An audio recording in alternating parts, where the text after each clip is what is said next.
This presentation was initially designed as a sculptural installation and pedagogical platform that would enable participants to experience a lecture on virtual reality education in virtual reality.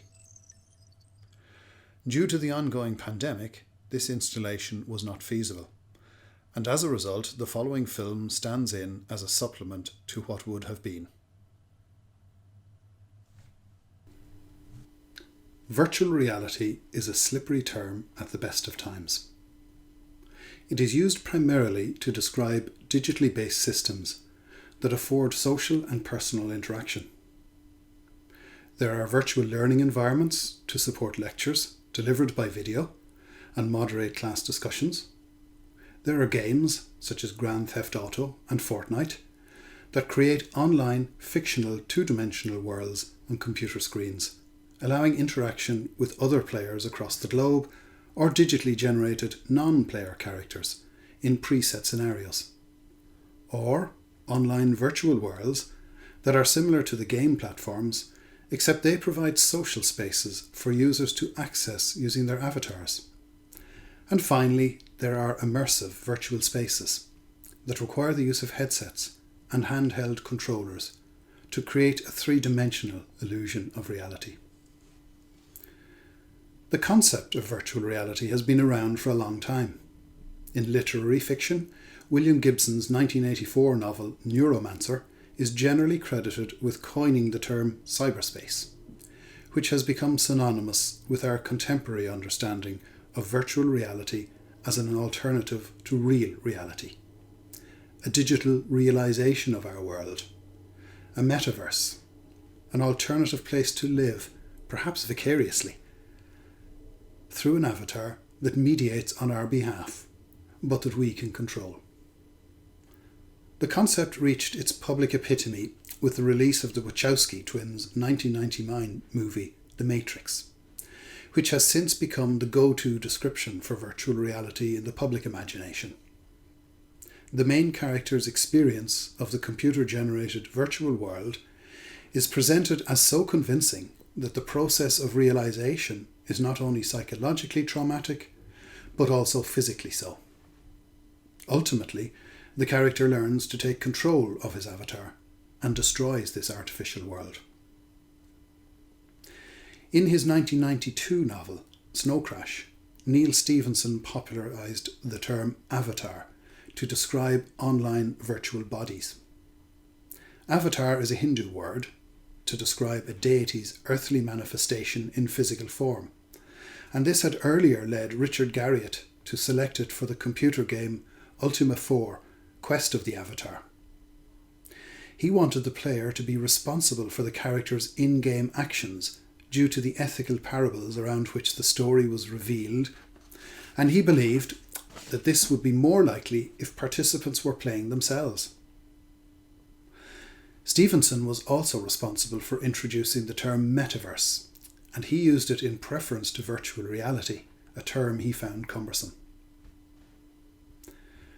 Virtual reality, along with artificial intelligence, is one of the technological prizes to have captured the public imagination over the last 50 years. Both have been explored in literature and the arts to varying degrees, and have been misunderstood and misinterpreted in equal portion. In academia, they have piqued the interest not only of those in the hard sciences, but also philosophers, neuroscientists, psychologists, sociologists, artists, and many more. From a commercial perspective, the goal has been to develop a technology that can create an experience at least as convincing as that portrayed in The Matrix. Generally, the early attempts in the last century were unwieldy due to the slower processing power of computers, resulting in the need for awkward headsets tethered to large computers. More recent technological advances have led to lighter, untethered headsets, or even goggles, with internal processors that are affordable for ordinary consumers. The methodology is based on utilising vision and hearing to generate an acceptably convincing approximation of reality. At this level, there may be some minor use of tactile feedback through handheld controllers that vibrate in set patterns to provide a gentle illusion of physicality. But this is really quite limited. The worldwide pandemic has not only seen a rapid increase in the pace of development, but perhaps more importantly, it has resulted in a greater public willingness to engage. What was once a niche interest has suddenly become an almost ubiquitous expectation. Developers and their funders have been quick to capitalise on this potential windfall, and there is an increasing range of opportunities for consumers to access the technology without great expense. Clearly, the main global players in digital communication and social networking have a vested interest in this future, and in addition, they have access to an existing ecosystem and a funding base. Arguably, the most successful consumer device so far is the Oculus, which was designed by a company which is now owned by Facebook. Google Glass was an earlier but failed experiment. However, it is inconceivable that the company has halted its research and development program in this area. Microsoft has been actively engaged in developing corporate solutions for video meetings and VR for decades and owns the HoloLens platform. Apple is also known to be working on a VR device. The interface designed to work with these devices has also been developed by global corporations, but there are now newer players coming into the market at a rapidly increasing pace. What does all of this mean for universities? Those of us who have been experimenting with these technologies for any length of time will be familiar with the practical issues arising once you attempt to harness them for teaching and learning. Problems can arise from many quarters. Security issues with accessing networks, trying to convince parsimonious university finance departments to provide funding, dealing with governance policies and procedures that were not written with such technology in mind, GDPR concerns, quality assurance, and so on. There is clearly a need for applications that will satisfy that particular requirements of universities.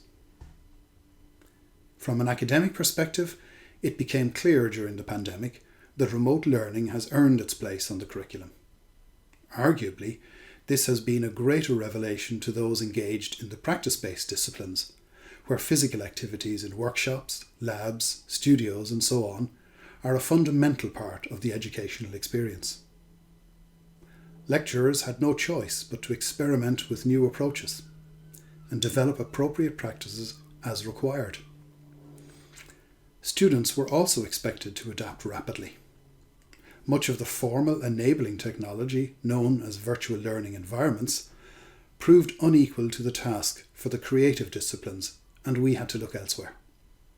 To share some of my own experience, for the last 12 years, I have been teaching an elective using the Second Life platform, which is a virtual world accessed on computer via an avatar.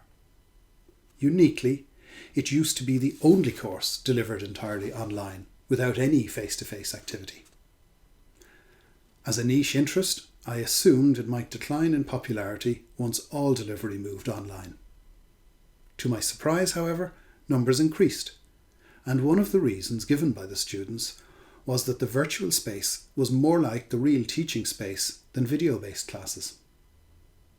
Students liked the fact that access was via an avatar because it gave them a sense of control that was absent from the more traditional platforms that required them to use intrusive video, which often made them feel uncomfortable. You will hear more about teaching and making art in this particular virtual space from Glenn later on. He will explore the inherent challenges from a philosophical perspective, in addition to the pedagogical nuances. There is now an expectation that academics will continue to explore the dynamic of virtual engagement. As the pandemic is brought under control and academia returns to its more familiar forms of engagement, the demand for the flexibility offered by virtual environments is likely to remain. We have a responsibility to address this in a more considered and accountable manner than might have been possible under the extreme conditions of recent times. There are some major challenges to be faced in this context. On a fundamental level, the very nature of the university is under threat in our society. In June 2021, Irish President, academic and poet Michael D. Higgins warned of the increasing threat not only to academic freedom, but the very nature of the university as a place of independent learning.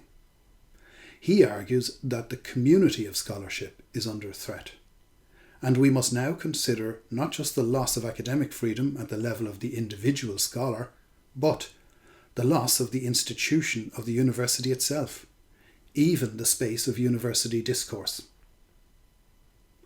The classroom is a privileged space, a safe place where students and academics can explore ideas without fear of retribution. The same applies to academic research spaces. Controversial and even dangerous ideas can be considered and reflected upon in relative safety. For if this cannot be done in the academic space of the university, where in society can it be done? As universities develop digital campuses, will it be possible to guarantee academic freedom? If our digital campus is to become an integral part of the university, then surely the same principles must apply. At the very least, we should expect freedom of expression. Is this possible to achieve in an environment that is not under the control of the university? If the demands and constraints that are threatening freedom of physical campuses where universities might have some control over their environments, how much more dangerous is the potential threat in the virtual environment, where universities may possibly be required to cede control to external agencies? So, as John has suggested, there's a real challenge today in education, especially with regards to the role of education in society, and also with regards to the way that universities navigate digital technologies and digital culture. And yes, these concerns have definitely accelerated with the impact of COVID-19, where we could say that the peripheral use of digital technologies in long-distance education has now moved to the centre of university discourse.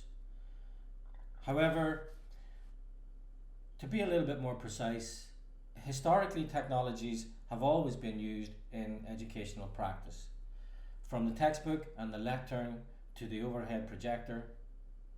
Advanced digital technologies such as computers, smartphones, drones, AR, VR, and more importantly, the digital communication platforms have all been part of the educational scene for well over a decade. What is significantly different today in December 2021 is the extent to which the last 18 months has seen a radical closure of the gap between the body, that is the teacherly body, and these educational technologies and platforms. Instead of using technical apparatuses and platforms as external devices and spaces within the classroom, they have become the classroom. As a result of the pandemic, we have lived, breathed and taught within these apparatuses over the last 18 months. So, to lose the teacherly body and the educational architecture of the classroom in a single event globally over such a short period of time really is a significant challenge to our educational work. Philosopher of education Norm Friesen, who focuses on the role of technology in education, has argued that through this loss we have lost the primary site of phenomenological relay in education. That is, the site where the pedagogical mode of exchange is reciprocal and relational rather than transactional and informational.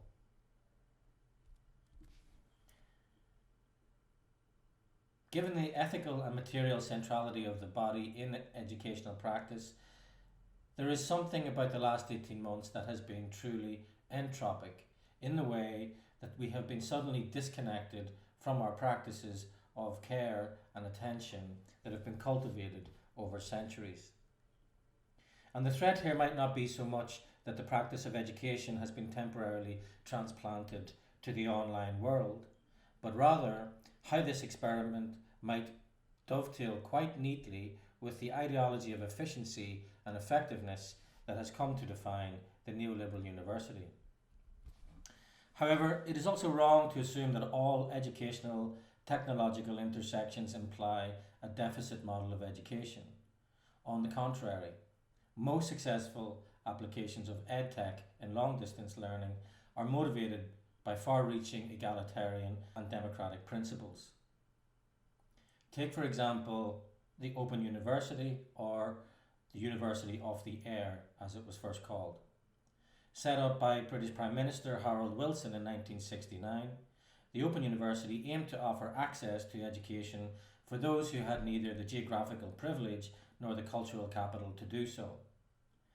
On the back of this initiative, Scottish socialist Jenny Lee developed the use of advanced technical apparatuses to connect and communicate with the masses through television and radio.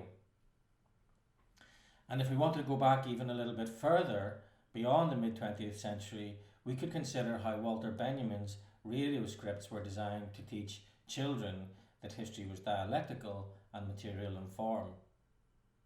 Reflecting on the value of Benjamin's radio pedagogy for today, educational philosopher Tyson Lewis writes, "Insights into the teacher as producer might be of relevance with debates concerning digital humanities and the need to reinvent educational modes of production that take into account virtual realities, or at least digital forms of communication such as the podcast. This does not mean the wholesale adoption of these technologies as they currently exist, but rather their appropriation and reinvention by teachers as producers. For this reason, I would suggest that Benjamin is relevant to educators today, for he offers a clear example of how to engage with mass information technologies in order to transform both consciousness and phenomenological experiences of the world."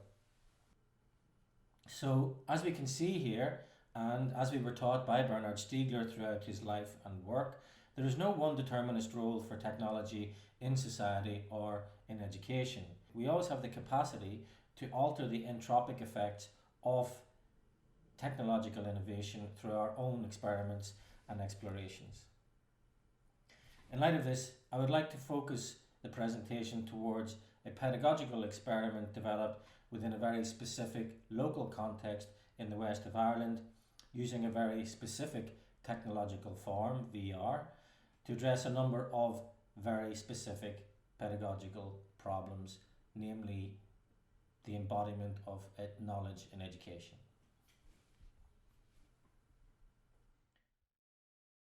So in October 2022, I set up the Archipelagic MA in Art and Environment in the West Cork region of Ireland. The MA was set up to expand on the already established BA in Visual Art on Sherkin Island, which was in operation for almost 20 years at that time. At the centre of the MA in Art and Environment was a belief that islands and island communities were urgent spaces in which to understand and study the feedback loops in the Anthropocene.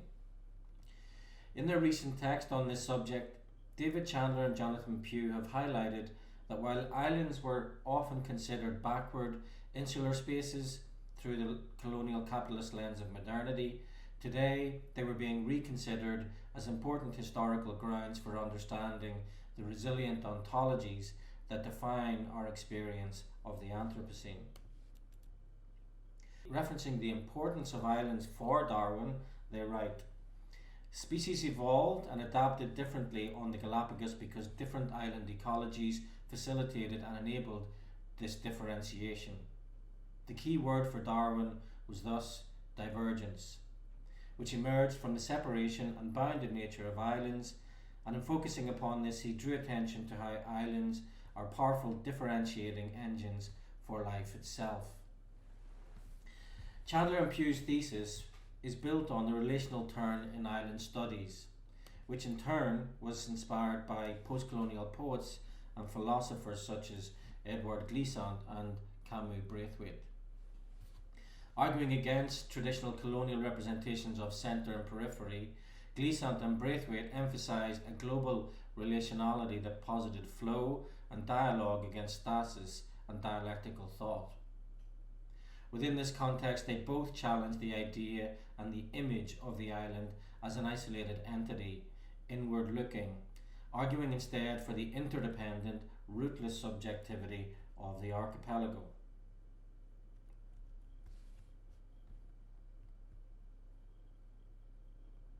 We discussed this concept of archipelagic thinking with Bernard Stiegler in Guayaquil when we were there together. In these discussions, he focused mostly on the concepts of entropy and resilience as they applied to his thinking and to island life more generally. Not long after these meetings, Bernard began working on a short text titled Archipelagos of the Living, which aimed to bring together his understanding of the geographical archipelago and the digital archipelago as sites where the deferral of entropy was possible. These connections are also clearly stated in the book Neganthropocene, where he writes, questions of life and negentropy may derive from Darwin and Schrödinger, but they must be redefined in relation to the organological context, given that 1. Natural selection gives way to artificial selection, and 2. The passage from the organic to the organological displaces the play of entropy and negentropy. So, the film that you have been watching throughout this presentation is an excerpt from a longer film made in response to the text Archipelago of the Living. It represents the making of a virtual archipelago in the free online platform Blender, which was designed to function as a virtual archipelagic research and teaching platform for the students on the MA Art and Environment at a time of extreme isolation and standardization. The aim of the archipelagic platform was to explore alternative sites of embodied teaching and learning beyond the standardized spaces of Zoom and Skype, but also to explore how the sometimes equally standardized and often infantile game spaces of VR could be invested with local character and complexity. However, in order to make this work spatially and physically, we had to reconfigure the online work platform Spatial. Spatial is a really intuitive platform that allows users to create relatively realistic avatars and environments to be used for social interaction. Uniquely, the Spatial team are also very responsive to user suggestions and comments, and as a result of this, we were able to upload our archipelago to be used as a pedagogical research site. The project began in 2020 when all 7 MA students living in different parts of the country, including 2 residents living on islands, were sent Oculus Quest VR headsets. Initially, they were just invited into a preset spatial environment to develop a close reading of Edward Glissant's Poetics of Relation. From this reading, the students were asked to develop a virtual installation in the space to enable them to play about with the making techniques in the space. From this experiment, we set up a VR curriculum that blended skills workshops in Blender and Gravity Sketch with philosophical sessions on the history of virtual environments with John O'Connor and Technogenesis with Noel Fitzpatrick, among others. Throughout this process, the students were connecting with islanders and islands in the archipelago, developing interviews and doing environmental and archival research. Out of these research processes, the students developed a large-scale virtual reality exhibition that was accessible both virtually and physically in the West Cork Arts Centre. These exhibitions took place in specially designed gallery spaces on the floating archipelago. And when you walked through these spaces, you came across interviews with islanders from Woody Island, Cape Clear and Sherkin Island. Within these spaces you also experienced island sounds and rhythms, such as the wind, bird song, rustling trees, the sea, motorboats. The students developed 3D maquettes on the models that proposed the construction of floating cinema forests, plant nightclubs, fog harvesting sculptures and audio interventions on the island. Finally, as we were coming to the end of the semester, we also made a proposal to the European League of Art Institutions, otherwise known as ELIA, to expand on our experiences by developing a full 2-day academic conference on the floating archipelago with colleagues from 5 different European universities and 1 university from South Africa. Over the 2 days, the floating archipelagic environment was used as a touring site for presentations and workshops on archipelagic thinking, abyssal thought, and decolonisation. One of the oddest experiences in this project were the off-site informal conversations and connections that were made just like at any other conference. I even saw a number of couples wandering around between sessions, taking selfies at dramatic scenic spots.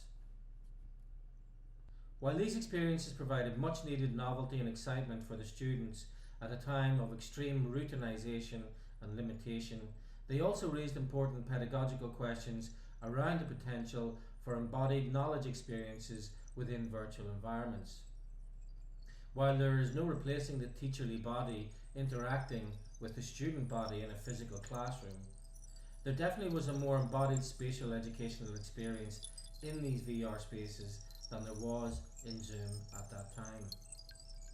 Of course, this value is limited to how long you can actually spend in VR, and yet at the same time, in VR, not unlike in the classroom, time can be much more focused, much more limited than on Zoom.